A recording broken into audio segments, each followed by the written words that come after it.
Ma femme m'a faussement accusé d'avoir pris les enfants et ruiné ma vie. Des années plus tard, je suis devenu riche, puis elle est venue me demander une pension alimentaire. J'ai renversé la situation d'une manière qu'elle n'avait jamais vu venir. Bonjour, Redditaille, en plus, ma femme Lorraine et moi étions mariés depuis 9 ans. Nous avions 2 enfants, Jacques et Olivia, âgés de 6 et 4 ans à l'époque. Je n'étais pas parfait, mais j'étais fidèle, présent et je travaillais à 2 emplois pour construire un avenir pour nous. Nous sortions enfin de nos dettes et commencions à parler d'achat d'une maison. Je pensais que nous étions dans une bonne situation, puis, sans prévenir, elle m'a accusé de quelque chose d'innommable. Elle a dit à la police que j'étais devenu violent et que je l'avais frappée. Elle a prétendu qu'elle avait des bleus et soudain, je me suis retrouvé à l'arrière d'une voiture de police. Mes enfants criaient après moi en me regardant me faire emmener. Je me souviens avoir regardé le visage de Jacques collé à la fenêtre, confus, terrifié. Je n'oublierai jamais ce regard. Il n'y avait aucun antécédent de violence, rien dans mon passé, mais cela n'avait pas d'importance. Le système n'attend pas de savoir si c'est vrai, il réagit simplement. Lorraine a déposé une demande d'ordonnance restrictive le lendemain. Elle a pris les enfants et lui a dit.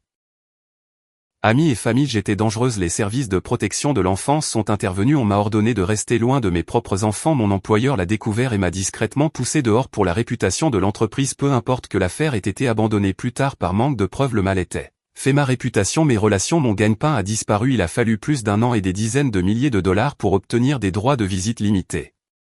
Supervisé, je les voyais à travers une vitre épaisse comme si j'étais une sorte de criminel et pendant tout ce temps Lorraine jouait la mère parfaite en public, hochant la tête solennellement quand les gens disaient combien elle était courageuse d'avoir survécu. Mais voici ce que personne n'a vu. Lorraine avait tout planifié. Plus tard j'ai découvert qu'elle avait renoué avec un ancien petit ami 1 an plus tôt. Elle voulait être avec lui mais ne voulait pas se lancer dans une bataille pour la garde ou diviser les finances. Alors elle a trouvé un moyen de m'anéantir et ça a fonctionné pendant un certain temps. J'ai déménagé à travers le pays après que le tribunal lui ait accordé la garde complète sans revenu, aucune victoire juridique et aucun droit de visite au-delà des appels Zoom mensuels qu'elle oubliait souvent de planifier. J'ai été obligé de tout recommencer. J'ai dormi dans ma voiture pendant j'ai fait 3 mois de travail à la pige. J'ai économisé chaque centime et puis j'ai eu une pause. Une start-up pour laquelle j'ai travaillé en freelance a aimé mon travail et m'a proposé un partenariat. Lorsqu'ils ont obtenu un financement, je me suis lancé dedans. 3 ans plus tard, nous avons vendu pour 8 chiffres. Du coup, j'avais de l'argent, du pouvoir, des ressources, mais je ne les affichais pas. Je suis resté silencieux. Je n'ai jamais mis à jour mes réseaux sociaux, je n'ai jamais publié de photos. Je savais comment Lorraine fonctionnait. Si elle pensait que j'étais toujours fauché et brisé, elle resterait à l'écart jusqu'au jour où j'ai reçu une lettre dans laquelle elle poursuivait pour une pension alimentaire rétroactive. Elle a prétendu que j'avais caché des revenus et que j'avais abandonné nos enfants. Elle voulait la moitié de tout ce que j'avais gagné depuis le divorce, des millions. C'est à ce moment-là que j'ai décidé de renverser la situation. J'ai engagé un détective privé, pas n'importe quel détective privé. Celui-ci spécialisé en droit de la famille, il a creusé profondément et ce qu'il a trouvé n'était pas seulement accablant, c'était nucléaire. Pendant que Lorraine était occupée à prétendre être une mère célibataire à temps plein.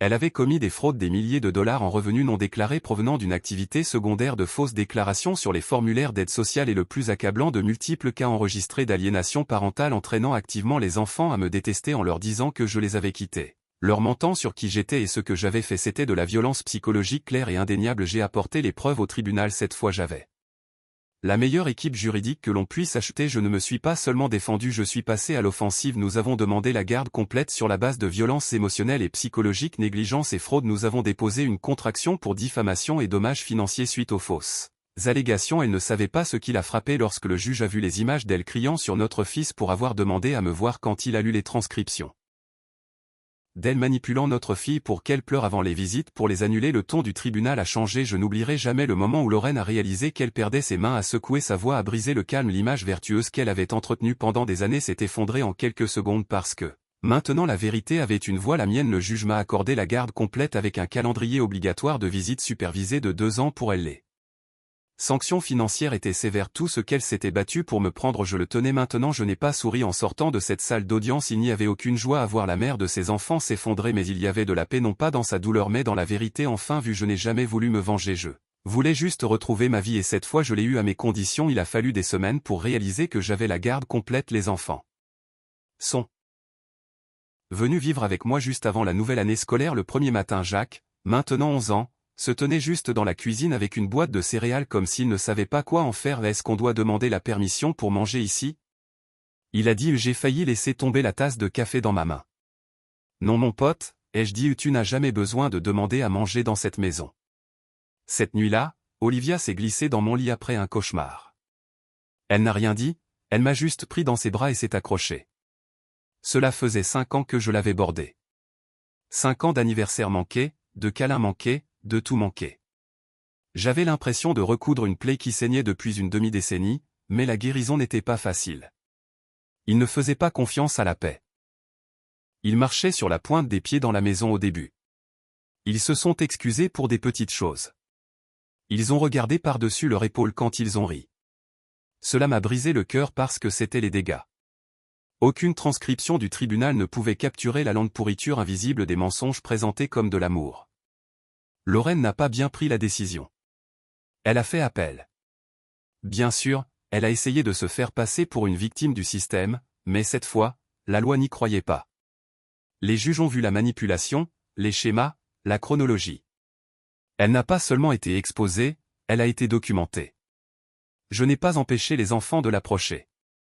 Je les ai laissés l'appeler. Les visites supervisées étaient gênantes, tendues, mais je n'ai pas dit du mal d'elle. Je n'en avais pas besoin. Le temps disait la vérité en mon nom. Le dénouement. 6 mois plus tard, elle a frappé le roc.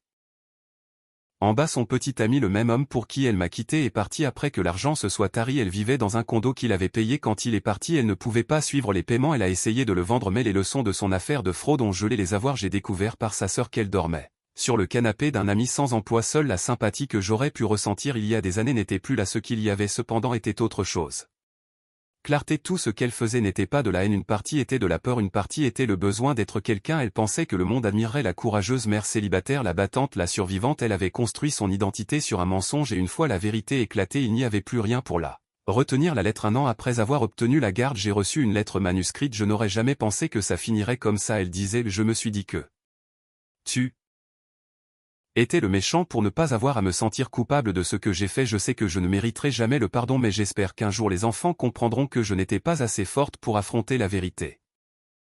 Elle n'a rien demandé, ni argent, ni contact, juste le faible espoir que ses enfants la verraient un jour avec des yeux plus doux. Je n'ai pas répondu, mais j'ai gardé la lettre, non pas par amertume, mais par respect pour ce qu'elle représentait. Une fissure dans l'armure d'une personne qui a passé des années à nier ce qu'elle a fait. Les enfants vont mieux maintenant qu'ils sont en thérapie.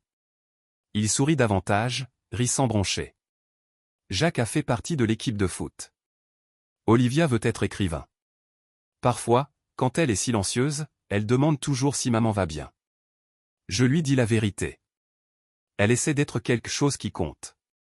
La vraie vengeance, les gens demandent toujours si devenir riche était la meilleure partie, gagner la garde ou exposer les mensonges, mais non, la vraie vengeance était cette paix.